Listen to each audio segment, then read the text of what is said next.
Chris Paul, the point guard who stumbled so Steph could walk. So no, Chris Paul's from Winston-Salem, North Carolina. He went to school at Wake Forest. He was the fourth overall pick to New Orleans. As far as Chris Paul goes, his great options being that he's a good mid-range shooter, good flow of offense, great handles, considered point guard, aka also a great extension of the coach, great on defense, and he's a career 18 points, 9.5 assists, 4 rebound guy with 47-37 splits. With that, there comes some drawbacks. Some of the drawbacks being he's a relic of the 90s and 2000s with his play style. He's injury prone, at least when I say injury prone for very inopportune times of his career in the postseason. He's undersized. He's not engaged and inconsistent. He's a bit of a choker, especially in very important games. He's habitual with the way he runs his offense, and he's habitual with the way he plays. So he tends to get game planned out, and he lacks the best ability for any NBA player, which is availability. One of the things I've always found kind of weird about Chris Paul is that I'm not gonna say weird. The notion of Chris Paul is kind of weird in itself. The thing that a lot of people that have watched basketball pretty much as long as I have, that people don't really things they don't really talk about is that the point guard was never supposed to be the best player on the floor if he wanted to win a championship. Now, mind you, during the time he got drafted, pretty much until now, there hasn't been a point guard that has been the best player on the team to win a championship. Shoot, you can go back quite a while before you run into a guy that was a point guard that won a championship. And the most popular one I could think of is freaking Magic Johnson. And that's kind of crazy when you think about it. Even when you look back on the time he was drafted, the decade he was drafted, like I said, drafted fourth overall by New Orleans, I think it was '05. Chris Paul's the best of that class, or best of that decade. Second best being Steve Nash. You got Jason Kidd, Tony Parker, Allen Iverson, Chauncey, Gary, Peyton, Rajon Rondo, John Stockton, and Baron Davis. And you can even go back as far as Gilbert Arenas. The thing is, you look at that list just based on even just the ones that, that particular decade. As far as winning championships, you got Chris Paul, who didn't win a championship, still hasn't won one. Got close, but didn't win one. Steve Nash. And mind you, this is 2022, and I'm saying this in the sense of win a championship as a player, not as a coach. You have Jason Kidd, as like I said, one as a player, but the thing was, he wasn't the best player on his team. In fact, he was probably either third or the fourth best player on his team at that time. You have Tony Parker, who won multiple championships, but as I discussed before, point guard can't be the best player on your team if you want to win a championship. And Tony Parker was typically either between 2 and 3, sometimes even 4, depending on, well, no, even 4 once Kawhi really started getting his thing going. Then you have Allen Iverson, which honestly could have broke this mold before Steph did, but the problem was he was surrounded by basically scrubs relative to the NBA. Then you come across Chauncey Billups, which could be this decade's best argument against a player. Oh, I'm saying the point guard being the best player on the team. And you could probably argue in different aspects that Chauncey probably was the best player on the team, but the clear-cut winner on that when it comes to Detroit Pistons being the best player on that team would have been Ben Wallace. Then you have Gary Payton, which early in his career back in the 90s, he was one of the greatest point guards you could think of. But by the time he got to the Heat, he was on his last leg, and honestly, he was like the fourth to third best player, give or take. Then you have Rajon Rondo, who, for lack of better words, could have been the best player on his team, but he was held back by the offense and Doc Rivers, and the fact that he had to basically play second fiddle to the big three. Then you have John Stockton, who to me is one of the most overrated point guards there ever was, because he basically had the easiest pick and roll you could possibly think of during the prime time to run pick and roll. And then you have Baron Davis and, of course, Gilbert Arenas, which neither one won championships. Then even when you go to the 2010s, you roll through that credit roll,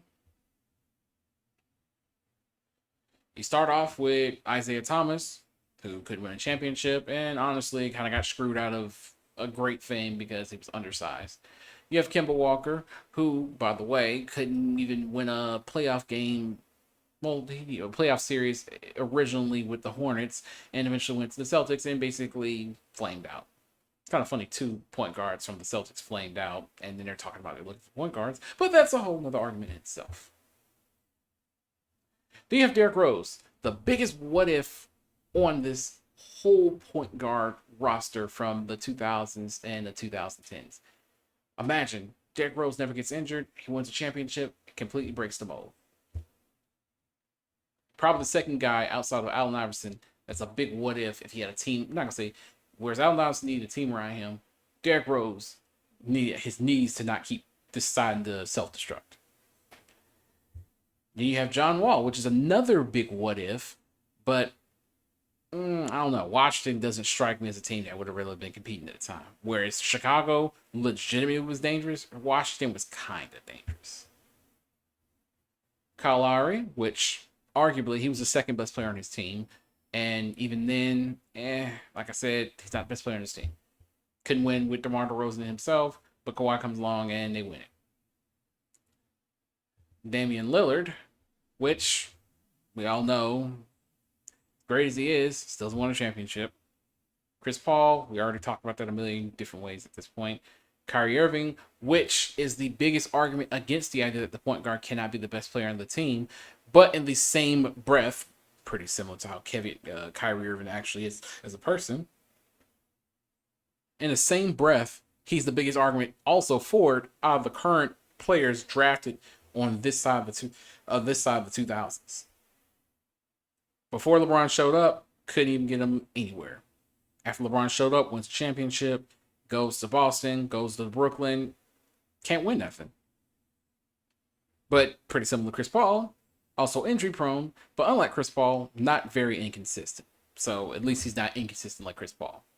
But he's inconsistent in other ways. So I guess Chris Paul, but different. Russell Westbrook, which could have broken this mold also, just like AI and just like AI and Derrick Rose. But unfortunately, whereas Derrick Rose knees kept exploding, and AI basically had one of the worst teams coming into the finals, Russell Westbrook couldn't stop making very ill-advised shots and would basically shoot himself out of the game. So there's that. And then, of course, Steph Curry, which, honestly, out of this bunch, is the only guy that's won a championship as the number one guy of his team multiple times.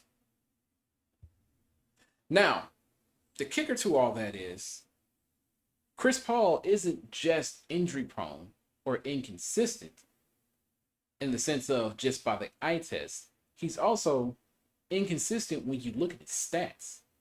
After the 2009 series with the Denver Nuggets, Chris Paul is literally liable to have what I call a meltdown game, or a game where he just plays awful every series. On top of having a meltdown game, he also is prone to turning the ball over on a consistent basis. I'm not going to say consistent basis. He turns the ball over a lot more than I would honestly give a guy that's supposed to be called a point guard. When I think a point guard, it's a guy that doesn't turn the ball over maybe but more than once or twice. And he has quite a few games where he's had 4, 5, and 6, 7 turnovers. And I'm like, dang, I didn't even realize it was that bad. And then from context or eye test alone, not only were the turnovers, more numerous than I thought they would be, they were big. Like he had what would I call ill-advised or costly turnovers at inopportune times. Like times where it's like they're trying to get the momentum of the offense back on their side, and Chris Paul says, oh, okay, I'm just gonna throw this random pass right into the defender's hand and then wonder why I lost the game. He has like I said, he has some timely turnovers.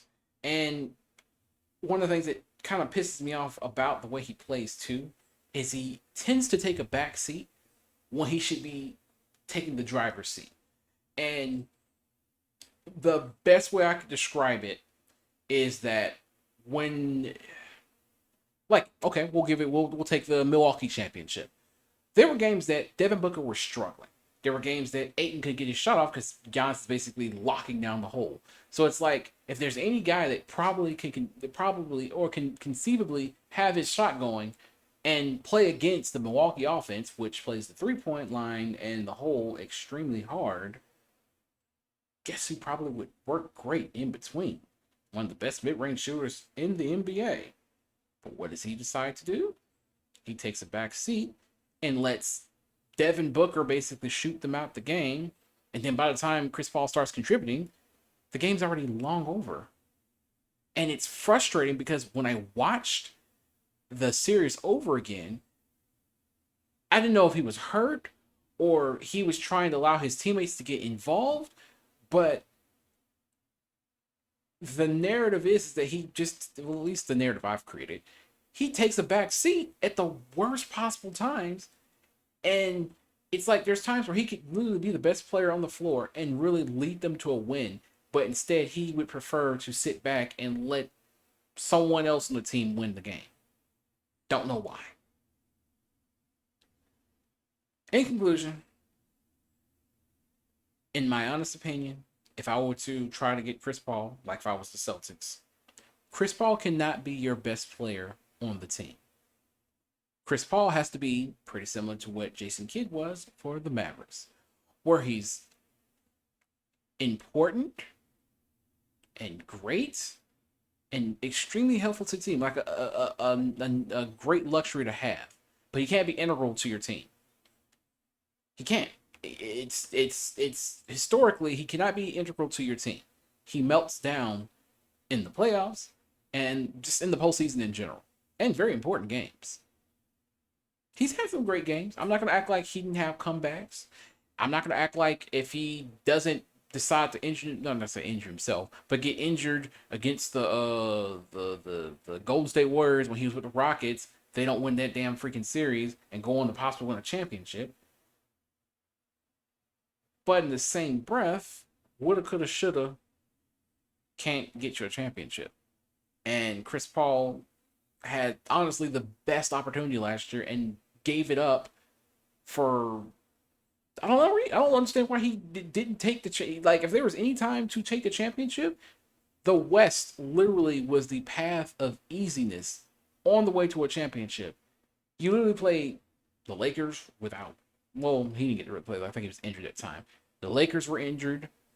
The Clips were injured. The Denver Nuggets were injured. You basically crypt walked your way into the freaking playoffs. And Golden State was basically already out as is. But instead, you lost to...